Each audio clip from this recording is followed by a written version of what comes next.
মানে খুবই সৃজনশীলতার মাধ্যমে সাজিয়ে তোলে পুজো মণ্ডপগুলো। আমি গত বছরে এই পুজো মণ্ডপটা দেখেছিলাম। টেরিবাজার বাইলেন পূজা মণ্ডপে আছি, আর পুজোর থিম ফেরি কথা। খুব সুন্দর করে বাইরে একেবারে বড় করে পুজোর থিমটা উল্লেখ করা হয়েছে। আর বরাবরের মতোই আমার টেরিবাজারের বাইলেনের পূজাটা মানে তাদের দৃষ্টিনন্দন এই সুন্দর ডেকোরেশনটা আমার খুবই সুন্দর লাগে। মানে খুবই সৃজনশীলতার মাধ্যমে সাজিয়ে তোলে পুজো মণ্ডপগুলো। আমি গত বছরে এই পুজো মণ্ডপটা দেখেছিলাম। বিভিন্ন কিছু তুলে ধরার চেষ্টা করে এই পুজো মণ্ডপটাতে। তার ব্যতিক্রম এবারও হয়নি। 2025-এর পুজো শারদীয় দুর্গোৎসব আর চট্টগ্রাম শহরের শারদীয় দুর্গোৎসব পরিদর্শন করছিলাম, এবং এটা ছিল তেরিবাজার বাইলেনের পুজো মণ্ডপ। দুর্গোর মূল প্রতিমা এবং উপর এবং চারপাশেরটা খুব সুন্দর করে সাজানো। তাদের সৃজনশীলতাটা কিন্তু বলতে হয়। আমি প্রতিবারই কিন্তু এই পুজোটা মানে দেখে যাই, আর তাদের এই সৌন্দর্যটা খুবই সুন্দর লাগে। উপরের কারুকার্যটা দেখেন, চারপাশের মানে খুবই দৃষ্টিনন্দক এবং নান্দনিকতার ছোঁয়া। কাছ থেকে যদি দেখেন তাহলে আরও সুন্দর করে দেখতে পারবেন। আমি ক্যামেরাতে কতটুকু দেখাতে পারছি বলতে পারছি না, যতটুকু দেখা যায়। ডান পাশ এবং বাম পাশ দুপাশেই মানে ফেরি কথাগুলো একেবারে রিয়েলভাবে তুলে ধরা হয়েছে, আর প্রতিমাটাও যথেষ্ট সুন্দর দেখতে পাচ্ছেন। আর অবশ্যই ঘুরে যাবেন চট্টগ্রাম শহরের পুজো মণ্ডপগুলো আজকে ঘুরে দেখানোর চেষ্টা করছি। জ্যামশ্যাম লেন পূজা উদযাপন পরিষদ, রহমতগঞ্জ। চট্টগ্রাম শহরের শারদীয় দুর্গোৎসবগুলো পরিদর্শন করছিলাম। কুমারী উচ্চ বিদ্যালয়ের যে পুজোটা ছিল সেটা পরিদর্শন করে এখন জ্যামশ্যাম লেনের যে পুজোটা সেটা আসলাম। কোন একটা একাডেমির আর্ট গ্যালারির প্রদর্শিত হচ্ছে এবং সামনে তো পূজা অর্চনা চলছে। দেখছিলাম চট্টগ্রাম শহরে শারদীয় দুর্গা পুজো উৎসব, আর এটা ছিল সে থিমগুলো। মূল প্রতিমাটা সামনে, যদিও অনেক দূরে। উপরে একটা দুর্গার প্রতিচ্ছবি দেখতে পাচ্ছি, এরপর একটা শিবের প্রতিচ্ছবি দেখতে পাচ্ছি, এবং এদিকে একটা দুর্গার প্রতিচ্ছবি দেখতে পাচ্ছি।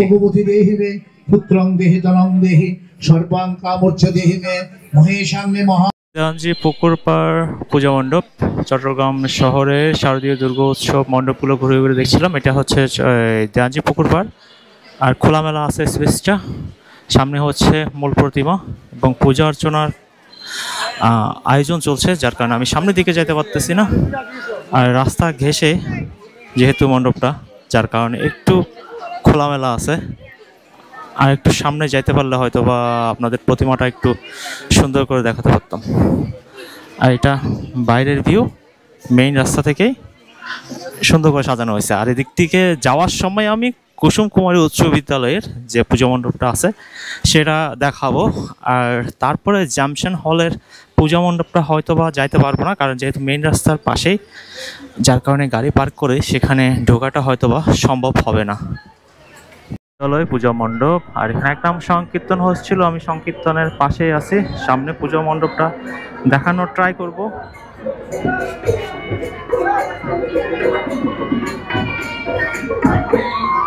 আর মূল প্রতিমাটা সামনে আছে, হয়তোবা এখনো পূজার অর্চনা চলছে।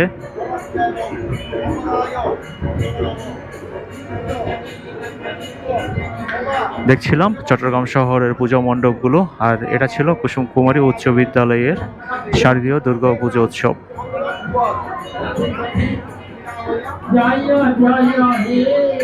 সনাতন ধর্মাবলম্বীরা ধর্মীয় কার্যক্রমগুলো করছেন।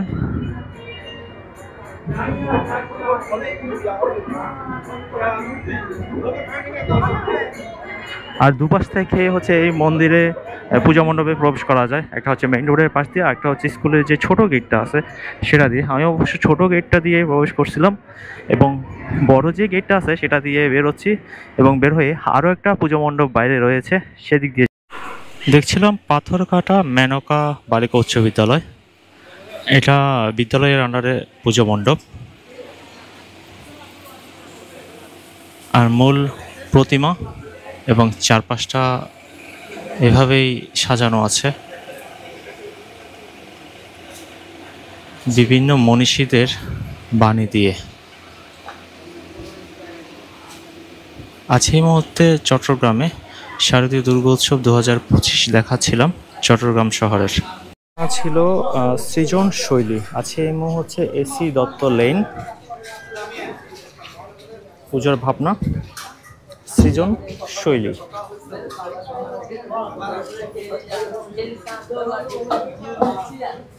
আমি এই পাশ থেকে প্রবেশ করছিলাম, মূল প্রতিমাটা এইখানে, এবং এছাড়া ছিল এসি দত্ত লেন, পাথর ঘাটা।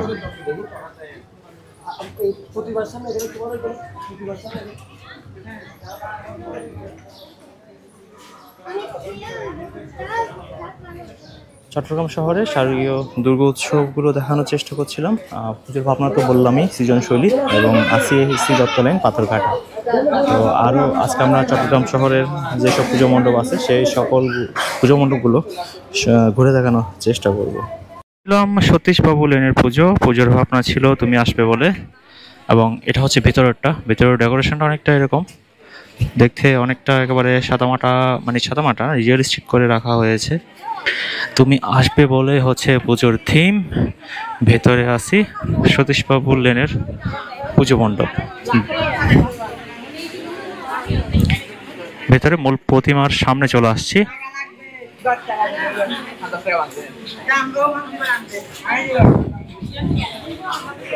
এই পুজো মণ্ডপটা দেখে আমরা যাব কোতোয়ালি পুজো মণ্ডপ দেখতে।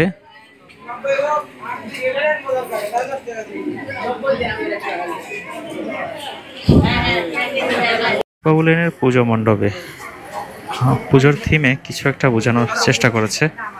যদি বিস্তারিতটা লিখে দিত তাহলে হয়তো বা একটু ভালো হতো। যদিও পুজোর ভাবনাটা ছিল তুমি আসবে বলে। আচ্ছা, বাইরের গেটটা একটু দেখাই। অনেকগুলো ছোট ছোট বাড়ির মতো করে সাজানো হয়েছে। সতীশবাবু লেনে আসি, এই যে পুজোর ভাবনা তুমি আসবে বলে। যদি ভুল ত্রুটি হয়ে থাকে জানাবেন, আর পুজোর ভাবনাগুলো যদি আপনাদের একইভাবে জানানো থাকে তাহলে আমাকে কমেন্টস করে জানাতে পারেন। মণ্ডপে প্রবেশ করা মানেই হচ্ছে আড়ালের আত্মপ্রকাশ, আর পুজোর থিম ছিল আড়াল। আছে এই মুহূর্তে কোতোয়ালি মোড়ে, আর কোতোয়ালি মোড়ের পুজো উৎসব দেখানোর চেষ্টা করছিলাম, আর চট্টগ্রামের শারদীয় দুর্গোৎসব 2025 দেখাচ্ছিলাম। আসলে আড়ালের অনেক কিছু তুলে ধরা হয়েছে, বিশেষ করে দারিদ্রতাটা এই থিমে বেশি ফুটে উঠেছে। মূল প্রতিমাটা একটু দেখানোর চেষ্টা করব। সামনে দুর্গা প্রতিমাটা এখানে আছে, এবং চারপাশের থিমগুলো যদি দেখেন অনেক দারিদ্রতা চোখে পড়ছে। যদি লাইটিংটা একটু থাকলো তাহলে হয়তো আর একটু দেখাতে পারতাম।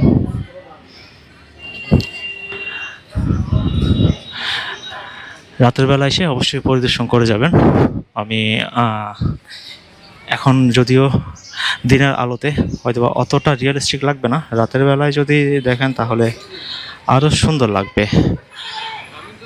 গেট থেকে শুরু করে সম্পূর্ণ পুজো মণ্ডপ পর্যন্ত আড়ালের অন্তরালে ঘটে যাওয়া অনেক কিছুই তুলে ধরা হয়েছে এই পুজো মণ্ডপে। বিশেষ করে দারিদ্রতাটাই আমার বেশি চোখে পড়ছে। ক্ষুধা, দারিদ্রতা এবং নির্যাতন। বাইরের গেটের যে থিম না মানে ডেকোরেশনটা, সেটা একটু দেখাবো। এটা ছিল বাইরের গেটের, আর থিমটা ছিল, থিম বা চিন্তাধারা যেটাই বলি, আড়াল ছিল কোতোয়ালি মোড়ে।